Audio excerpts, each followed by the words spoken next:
Alors, sans protocole, je vais ici inviter notre pasteur qui nous vient de la France, le pasteur Otiniel, sous vos ovations.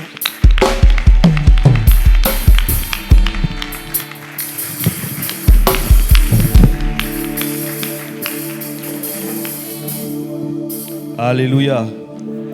Merci de m'avoir acclamé. Mais est-ce que tu peux te lever pour acclamer le Seigneur en ce matin? Acclame ton Dieu. Donne-lui un parfum d'acclamation.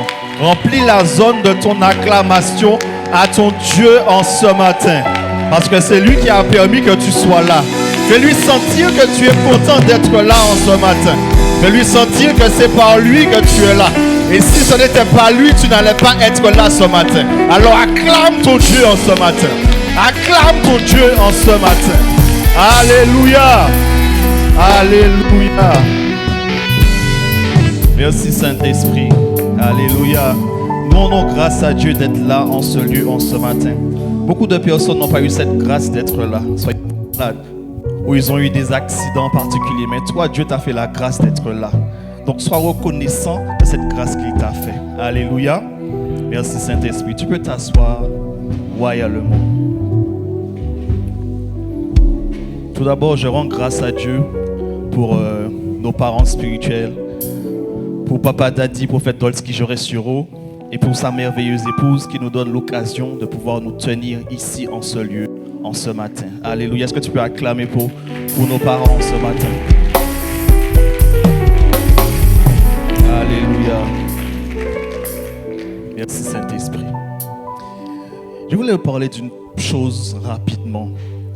Malheureusement, on entend souvent dans nos églises des informations que je trouve, moi personnellement, qui ne suivent pas l'essence essentielle de la parole de Dieu. Alléluia. On entend dire dans les églises que, même moi j'ai entendu dernièrement un pasteur qui limite insultait les jeunes pasteurs, les jeunes prophètes, en disant que c'est pas normal que quand tu es jeune, tu sois déjà homme de Dieu. Donc le pasteur disait que non, que tous les jeunes prophètes, jeunes pasteurs doivent aller travailler pour ensuite avoir de l'argent pour venir travailler pour Dieu. Je me dis que c'est pas normal. Parce que la Bible dit quoi? La Bible dit dans Psaume 34, verset 11, que Dieu s'occupe de nous. Le psaume dit exactement: les lionceaux éprouvent la disette et la faim, mais ceux qui cherchent l'Éternel ne sont privés d'aucun bien. Alors pourquoi on entend que non, pour servir Dieu, on doit aller travailler avant et ensuite venir servir Dieu? Ça veut dire que Dieu n'a pas de puissance. C'est bizarre. Donc Dieu a une puissance et Dieu donne sa puissance et Dieu justement ne prive d'aucun bien aux personnes qui le cherchent, qui se confient en lui. Donc je voulais encourager quelqu'un à toujours rester confiant et se confier en l'Éternel. Alléluia. Il y a même un autre verset qui dit que nous, dans Matthieu 17, verset 11, ça dit: si donc méchants comme vous l'êtes, vous savez donner de bonnes choses à vos enfants, à combien plus forte raison votre Père qui est dans les cieux donnera-t-il de bonnes choses à ceux qui le demandent? Alléluia. Je n'ai pas vu ce verset-là donner une limite d'âge. Alléluia. Quand tu dois servir Dieu, quand Dieu t'appelle à le servir, c'est lui qui va prendre soin du reste pour toi. Alléluia. Donc c'est pour ça que nous devons toujours nous confier en Dieu et le chercher premièrement. Alléluia. Je ne dis pas qu'il n'y a pas d'abus, parce qu'effectivement, dans l'église, il y a des abus. Mais c'est comme partout. Dans toutes les situations, il y a des abus. Mais ceux qui cherchent l'Éternel vraiment, ils ne seront privés d'aucun bien. Alléluia. Et il y a une autre chose aussi que je trouve que l'homme s'entête à vouloir faire par eux-mêmes. Qu'est-ce que la parole de Dieu dit? Dans Psaume 127, à partir du verset 2, c'est un verset que j'ai déjà pris et que j'aime prendre. Mais la version Semeur dit quelque chose d'intéressant. Il dit, oui, il est vain de vous lever très tôt et de vous coucher très tard et de vous donner tant de peine pour gagner votre pain. Car Dieu donne autant à ceux qui lui sont chers pendant qu'ils dorment. Alléluia. Ce verset-là nous fait comprendre que il y a des combats qu'on prend, il y a des choses qu'on essaie de faire, ça ne sert à rien. Alléluia. Je ne dis pas là qu'il ne faut pas travailler. Au contraire, non. Le fait de travailler, c'est une bonne chose. Mais l'effort que tu vas mettre dans ce travail-là, c'est ce qui est vain. Parce que tu t'attends à te dire que tu vas travailler, par exemple, pour devenir riche. Et tu vas te concentrer dessus au détriment même de la parole de Dieu, au détriment même de ton service, au détriment même de l'amour que tu as pour Dieu. C'est ça là qui est vain. Alléluia. Mais dans ce verset-là, il y a deux catégories de personnes. Il y a le type de personne qui force justement pour avoir son pain. Et il y a une autre catégorie de personne qui est un bien-aimé de Dieu. Ça veut dire que lui, il ne force pas pour avoir son pain. Alléluia. Et ces deux catégories-là, elles existent. Ceux qui forcent, ce n'est pas forcément que c'est une malédiction ou bien que Dieu les aime moins. Ce n'est pas forcément ça. La Bible parle d'ignorance. La parole de Dieu dit que mon peuple périt par manque de connaissance. Des fois, c'est l'information que nous n'avons pas pour justement être heureux. Alléluia. Parce que la parole de Dieu nous parle de principes, de lois, de fonctionnement.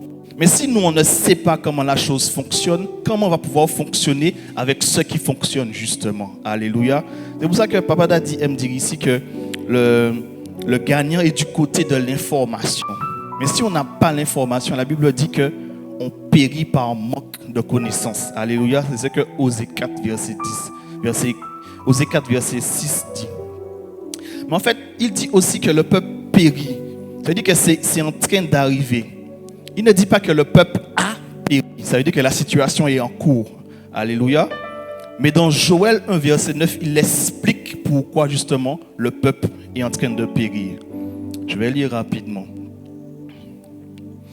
Joël 1, verset 9. Il dit, on n'apporte plus au temple ni offrande de blé, ni offrande de vin. Il y a une version qui dit, offrande et libations ont disparu de la maison de l'Éternel.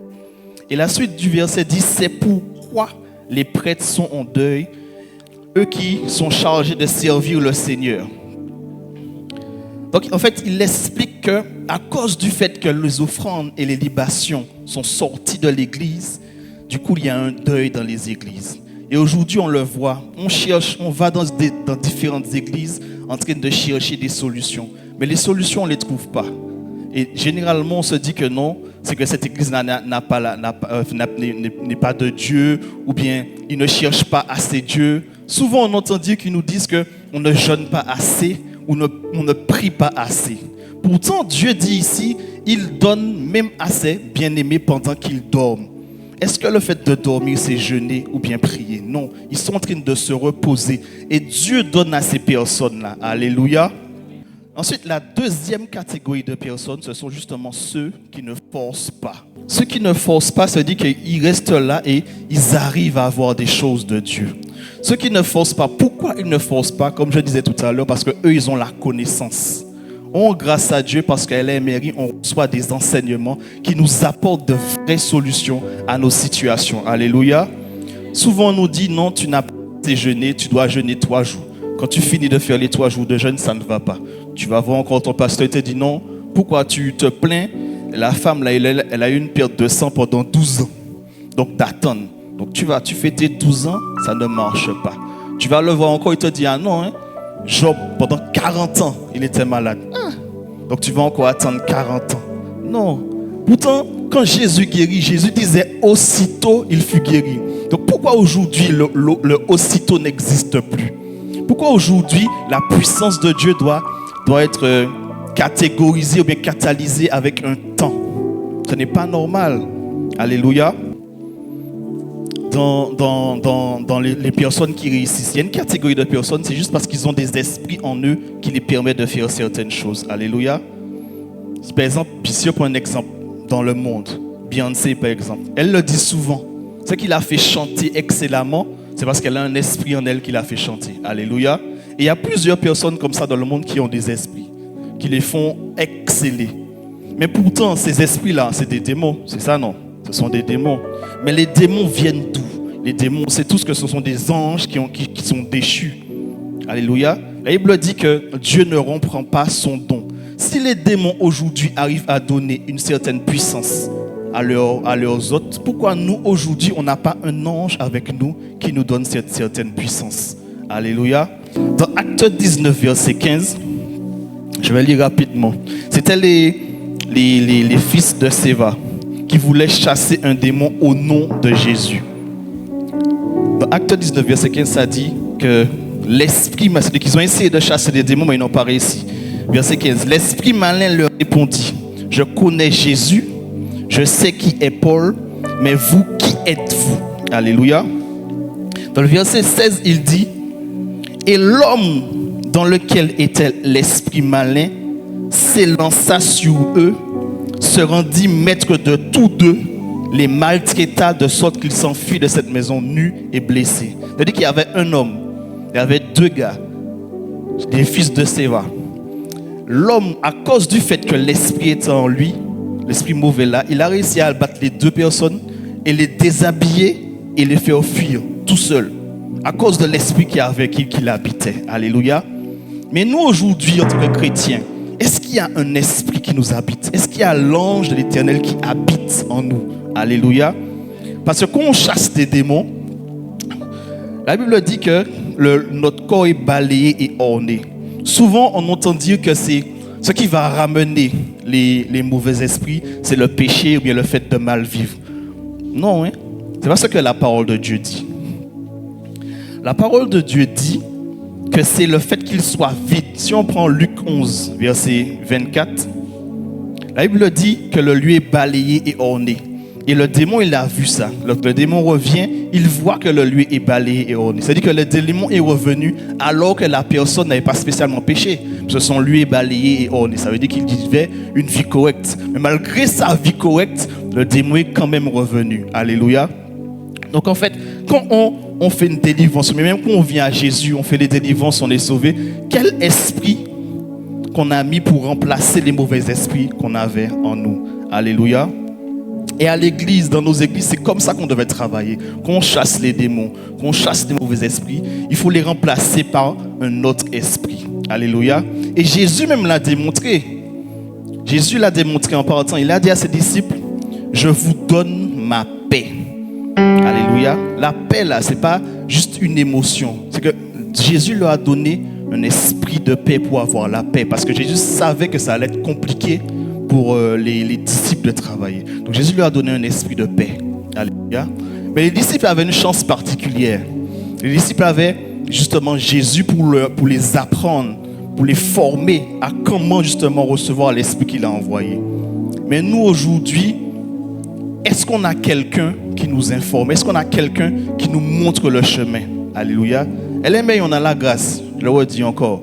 Alors Papa Daddy qui nous montre les vraies choses. Et même pour attirer les anges, il a écrit un livre qui est très bien. Je n'ai pas le temps de parler dessus ici. C'est Pourquoi ne voit-on plus les anges? Si vous n'avez pas ce livre-là, il faut vous le procurer. Si vous avez le temps, après le culte, allez voir la prophétesse Sierra, la prophétesse Ébroutier, procurer ce livre-là. C'est un livre qui va te donner les secrets et les bases pour justement attirer cet ange, cet esprit dans ta vie. Alléluia. Souvent, on nous dit que non, les anges ne peuvent pas nous habiter. Pourtant, les anges, on sait que ce sont des esprits. Alléluia. Et que le Saint-Esprit, là, l'action du Saint-Esprit, c'est un ange qui le fait. Alléluia. Donc, quand on parle d'esprit, de bon esprit qui rentre en nous, hein, c'est l'ange aussi, c'est les anges de Dieu qui rentrent en nous, qui vont habiter en nous, qui vont travailler avec nous pour nous faire avoir des résultats. Alléluia. C'est pour ça qu'il faut toujours garder en mémoire qu'on a besoin de quelqu'un, un père spirituel, un devancier. Parce que souvent on nous dit que non, je n'ai besoin de personne. Je n'ai besoin de personne. J'ai le Saint-Esprit, il va tout m'enseigner. Parce que la Bible dit que le Saint-Esprit vous enseignera toutes choses. C'est pas ça. Mais si c'était le Saint-Esprit qui nous enseignera toutes choses, le Saint-Esprit devrait enseigner tout le monde. Pourquoi le Saint-Esprit enseigne certains et pas d'autres? Alléluia. Ça, c'est une question. Ça veut dire que le Saint-Esprit a une façon de fonctionner que, assurément, nous tous, on n'a pas compris au même niveau. Parce qu'on s'attend au fait que le Saint-Esprit vienne sur nous et puis il nous dise tout.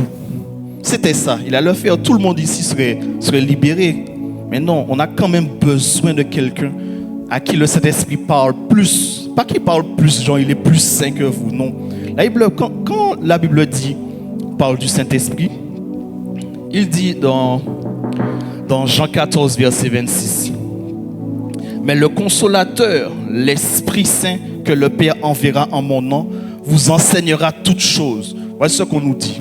Mais la suite du verset dit quoi? et vous rappellera tout ce que je vous ai dit. Alléluia.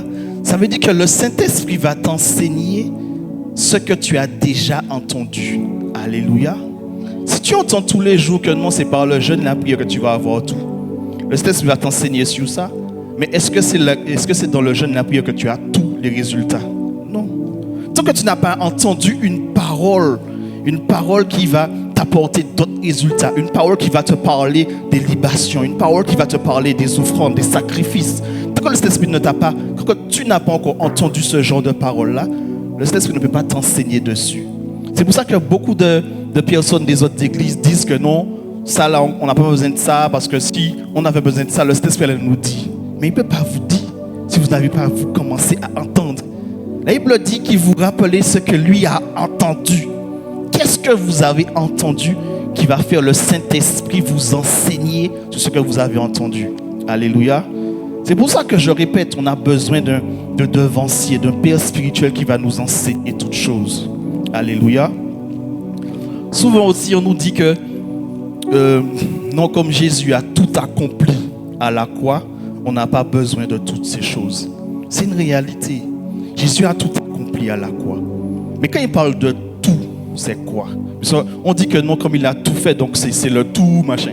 Non, Jésus avait une mission. C'est comme si que tu dis à un prof d'histoire géo, par exemple, il t'enseigne l'histoire géo. Alléluia. Donc quand il a fini ton année, il va te dire, je t'ai tout enseigné. Amen. Est-ce qu'il t'a enseigné les mathématiques? Non. Parce que ce n'était pas sa mission. Ce n'était pas son travail. Alléluia. Jésus est venu pour un but.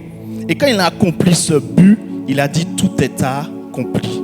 Mais son but, sa mission qui a accompli, sa mission même, c'était quoi? Sa mission, c'était d'ôter le péché du monde. Parce que le péché, c'était comme une barrière autour de toi qui t'empêchait d'accéder à certaines choses. Alléluia. Il est juste venu enlever la barrière autour de toi. Alléluia. Et c'est là la question. Je fais un schéma rapidement. Je besoin de quelques personnes. Bien. Viens. Viens, toi aussi, viens. Et plusieurs personnes. La rangée qui est là, venez. La rangée des pasteurs, venez aussi. On va faire un schéma. Lui là, on va dire que c'est Jésus. Alléluia. Toi, mets-toi ici. Lui, c'est Jésus. Alléluia. Toi, mets-toi au milieu. Et vous, là, vous allez l'entourer pour l'empêcher. 3 personnes, vous allez l'entourer pour l'empêcher d'aller à gauche et à droite. Vous allez vous tenir par la main. Juste les 3 personnes. Toi, reste ici. Faut l'entourer pour l'empêcher de partir. Alléluia. Ça veut dire que nous, on est ici. Ok? Et les bénédictions, c'est lui qui donne. Et les bénédictions sont ici. Recule un peu. Mets-toi un peu ici. Alléluia. Mais elle, comment elle fait pour aller ici? Alléluia. Si il y a tout ça autour d'elle, elle peut essayer de passer. Tenez-vous la main. Elle peut essayer, toi, essaie d'aller. Elle peut pas. Alléluia. Elle peut pas passer. Pourquoi? Parce qu'il y a cette barrière autour d'elle. Jésus est venu faire quoi? Jésus est venu. Il a vu la difficulté de l'homme à travers le péché qui l'empêchait de passer. Alléluia. Jésus est venu. Il a retiré le péché. Il a donné son sang. Il a fait un sacrifice pour retirer quoi? Le péché. La Bible dit, je suis venu ôter le péché du monde. Alléluia. Donc une fois que le sacrifice de Dieu a eu lieu, voilà, toutes les personnes-là, ils sont partis. C'est bon. Tout ça. Maintenant là, elle est libre. Alléluia. Parce que Jésus, du coup, l'a délivrée. Donc elle va faire quoi? Elle va aller vers Jésus pour remercier Jésus. C'est pas ça, non? On va Jésus, oui, Jésus, merci, tu m'as permis d'être libre. Mais maintenant, la question, c'est comment elle va faire pour arriver à sa bénédiction. Alléluia. C'est la question qu'on se pose. Et généralement, on nous dit non, prier que ça là va venir à toi. C'est ce qui est simple. C'est ça qu'on comprend. Dans le sens où comme ça est là, il n'y a plus de barrière, ça peut avancer. Mais lui là, la bénédiction, il la porte dans sa main. Mais pour te la donner, il faut qu'elle communique avec lui. Alléluia. On nous dit souvent que non, il faut prier. Il faut prier pour justement communiquer avec lui. Mais la Bible dit que la révélation, la création tout entière attend la révélation des fils de Dieu. C'est-à-dire que lui, là, il est en train d'attendre qu'elle parle. Jésus, là, sa mission, elle est finie. Lui, il a fait sa mission, il est parti. Alléluia. Il est là. La Bible dit qu'il sera toujours avec nous, dans le sens où de vous souvenir de cette action qu'il a fait, Vous vous souvenez que le péché qu'il y avait autour de toi là, c'est fini. Donc on l'adore pour ça. On le remercie pour ça. Parce que sans l'action de Jésus là, on n'aurait pas pu avoir certaines choses. Alléluia. Maintenant, elle veut la bénédiction. Mais lui ne la comprend pas. C'est-à-dire qu'elle va essayer de prier pour que lui vienne. Mais s'il parle de langage différent, comment elle va faire? Même si elle prie, elle va prier, elle va jeûner, elle va pleurer, elle va se larmoyer. Lui, il va la regarder. Bon, qu'elle fait quoi? Elle dit quoi? Il ne pourra rien faire. Parce qu'en fait, ils n'ont pas le même sens de communication. Alléluia. Et la Bible le dit. La Bible dit que les langages ont été confondus. Dans le sens qu'avant, il y avait un seul langage. C'est vrai, non? Et depuis la tour de Babel, on a plusieurs langages différents. C'est vrai, non? Donc ça veut dire que maintenant, ces deux-là ont un langage différent. Alléluia. Comment elle va faire pour communiquer avec elle? Si je lui dis, par exemple, je vais parler dans ma langue, je vais lui dire quelque chose. Bon, mon zabo, et puis ça, il faut que vous veniez par ma bénédiction. Puis, il n'a rien compris. Même si je parle, j'insiste dans ma langue, je crie sur lui, oh, pas attendre ça, là, il s'est vini vite. Qu'est-ce que quelqu'un a compris ce que j'ai dit? Non, parce que j'ai parlé dans ma langue. Mais lui, là, c'est comme ça, il l'entend, il ne comprend rien. Maintenant, comment elle va faire pour l'atteindre? C'est ça qu'on apprend ici aujourd'hui. Il y a une chose qui les relie. Alléluia. Qu'est-ce qui les relie? Ils sont debout sur la même chose, sur la même terre. Alléluia. Ils sont debout sur la même terre. Ça veut dire qu'elle, pour parler à lui, elle doit passer par un traducteur. Alléluia.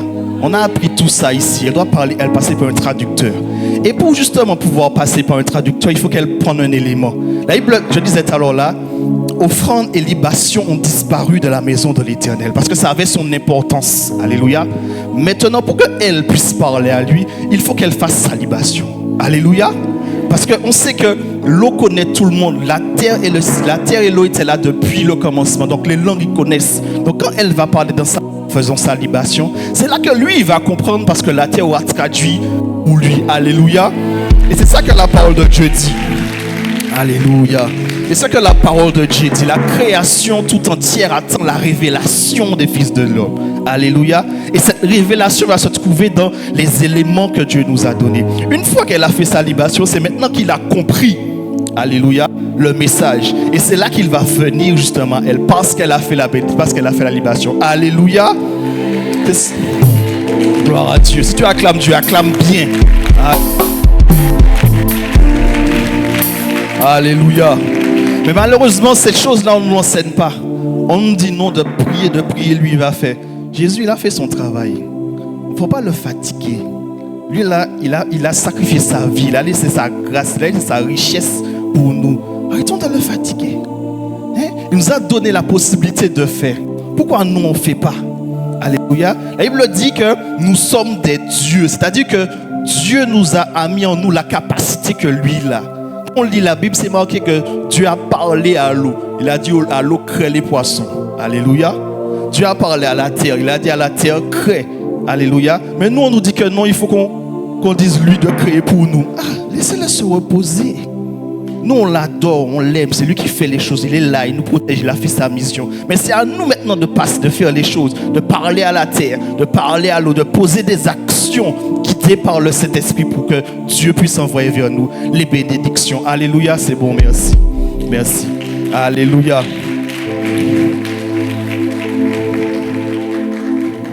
Alléluia. Et dans cette action, il y a plusieurs choses à faire, il y a plusieurs étapes, il y a plusieurs situations. Des fois, la libation, c'est un premier niveau. Après, il y a plusieurs choses. Ici, on parle de tout ça. On parle des sacrifices, de toutes les actions, des éléments. C'est important. Il ne faut pas se laisser, rester bloqué dans un seul niveau. La Bible dit que depuis longtemps, vous devriez être des maîtres, mais on est encore là à vous enseigner les premiers rudiments de la parole de Dieu. Alléluia. Paul l'a dit. Paul disait, si Dieu me le permet, je vous donnerai un autre enseignement. L'autre enseignement, là, c'est ça. Alléluia. Et c'est des choses-là que tu as besoin justement pour réussir à atteindre le niveau que tu dois atteindre. Alléluia. Est-ce que tu peux te tenir debout ce matin? Alléluia. Tiens-toi debout ce matin. Commence à prier, à demander à Dieu de recevoir cet enseignement.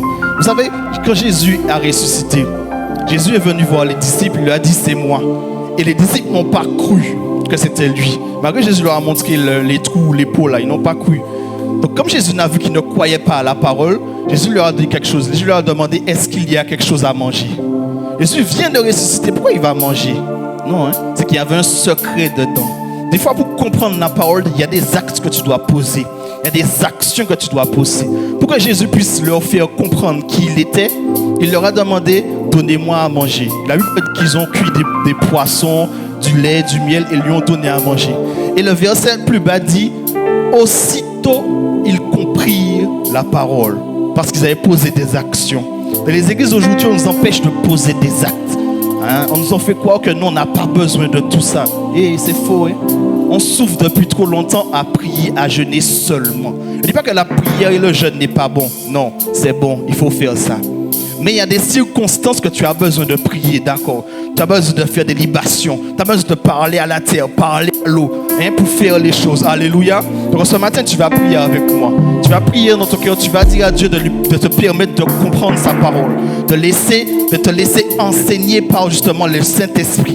De te laisser enseigner par tes devanciers, ceux qui ont déjà vu et qui ont déjà fait des erreurs. Afin que toi, tu ne puisses pas faire les mêmes erreurs. Alléluia. Élève ta voix en ce matin. Prie ton Dieu. Prie ton Dieu en ce matin. Prie ton Dieu. Fais-lui entendre que tu as besoin de recevoir ses révélations. Tu as besoin d'être inspiré par lui. Tu as besoin de pouvoir comprendre ce qu'il doit se faire, ce qu'il doit se dire. Au nom de Jésus. Alléluia.